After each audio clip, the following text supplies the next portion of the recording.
मित्रों नमस्कार, स्वागत है आप सभी का the people voice dedicated for Nations building. मित्रों,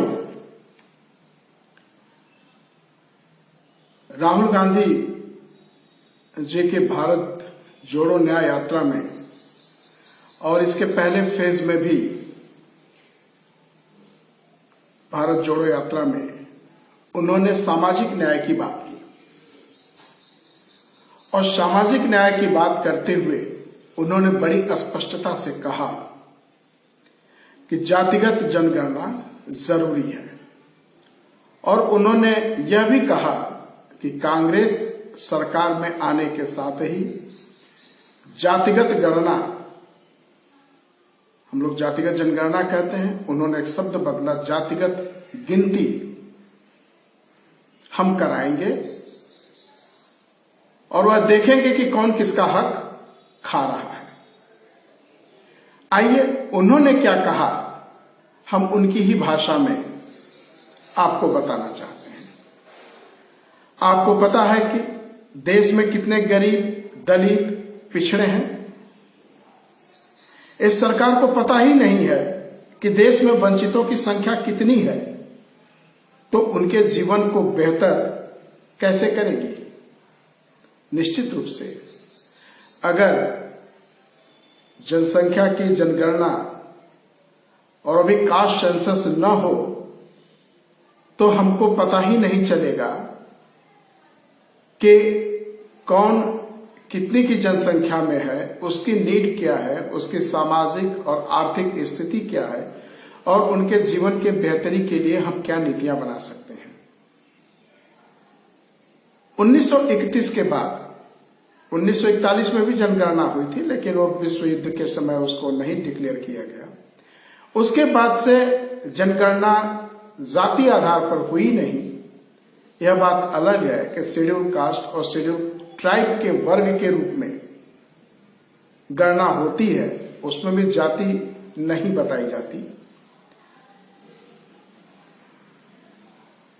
तो राहुल गांधी का कहना है कि कांग्रेस की सरकार बनेगी तो हम जातिगत गिनती करेंगे और उन्होंने आगे भी बोला 50% की आरक्षण सीमा हटाकर गरीबों और वंचितों को उनके अधिकार दिलाएगी। भारतीय जनता पार्टी ने एक दशक से गरीबों, दलितों और पिछड़ों के साथ अन्याय किया है।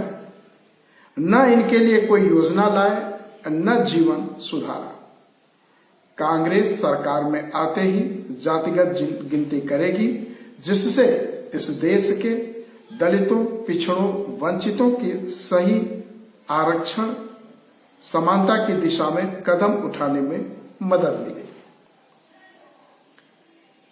एक जगह उन्होंने कहा, क्या हमने कभी सोचा है कि गरीब कौन है, कितने हैं और किस स्थिति में है? क्या इन सभी की गिनती जरूरी नहीं है? बिहार में हुई जातिगत गिनती से पता चला है कि गरीब आबादी के 88% लोग दलित, आदिवासी, पिछड़े और अल्पसंख्यक समाज से आते हैं। बिहार से आए आंकड़े देश की असली तस्वीर की एक छोटी सी झलक है। हमें अंदाजा तक नहीं है कि देश की गरीब आबादी किस हाल में जी रही है। इसलिए हम दो ऐतिहासिक कदम उठाने जा रहे हैं, जातिगत गिनती, आर्थिक मैपिंग, जिसके आधार पर हम 50% की आरक्षण सीमा को उखाड़ कर फेंक देंगे।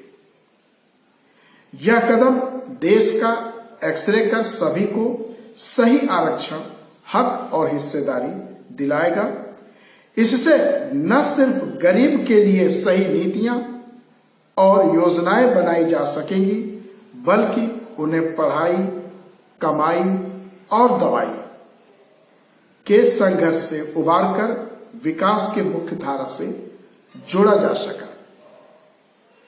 इसलिए उठो, जागो और अपनी आवाज उठाओ। जातिगत गिनती तुम्हारा हक है और यही तुम्हें मुश्किलों के अंधेरे से निकालकर उजाले की ओर ले जाएगी। गिनती करो हमारा नारा है, क्योंकि गिनती न्याय की पहली सीढ़ी है। और उन्होंने कहा हैशटैग भी बोला, हैशटैग गिनती करो। मित्रों, इस जातिगत जनगणना के ऊपर आपने बहुत से वीडियो देखे होंगे। वामसिफ संगठन 2009 से ही जातिगत जनगणना कराने के लिए सरकार पर दबाव डाला था। कांग्रेस की सरकार ने, जब मनमोहन सिंह जी की सरकार थी, उन्होंने स्वीकार किया कि हम जातिगत जनगणना कराएंगे और 2011 में उन्होंने कास्ट इकोनॉमिक सेंसस करवाया भी, लेकिन यह मुख्य जनगणना के साथ नहीं था।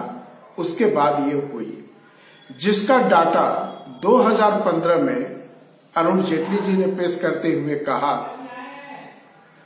कि इसमें करोड़ों गलतियां हैं, बहुत सारी उपजातियां सृजित हो चुकी हैं, इसलिए हम इसको स्वीकार नहीं करते, जातिगत जनगणना फिर से कराई जाएगी। अब 2021 निकल गया, कोरोना का बहाना, जनगणना ही नहीं हुई, जातिगत जनगणना तो दूर की चीज। और भारतीय जनता पार्टी सरकार ने स्पष्ट कह दिया कि हम कोई जातिगत जनगणना अभी नहीं कराएंगे। मित्रों, दिन पर दिन बीत रहा है और हमारी बहुसंख्यक आबादी अपने हक और अधिकार से वंचित हो रही है। अब इस सरकार ने तो वास्तव में आपके हाथ में एक छोटा सा 5 किलो अनाज का पैकेट दे दिया और इसे ही आप अपना अधिकार मान के बैठ गए। यह 5 किलो पैकेट आपका अधिकार नहीं, बल्कि भीख है, जो आपके स्वाभिमान से खेल रही है। मित्रों, जातिगत जनगणना यानी जातिगत गिनती, यह नीतियां बनाने के लिए गरीबों के हित में और सभी के हित में नीतियां बनाने के लिए आवश्यक है। और साथ के साथ यह भी देखना है कि आबादी के अनुसार कौन किसका हक खा रहा है। यही सामाजिक न्याय होगा। हम ये चाहते हैं कि आप जातिगत जनगणना के बारे में लोगों से बात करें, लोगों को यह मैसेज दें कि कांग्रेस को क्यों लाना है, इस फांसीवादी सरकार को क्यों उखाड़ फेंकना है। मित्रों, फिर मिलेंगे किसी नए टॉपिक के साथ। जय भारत, जय संविधान।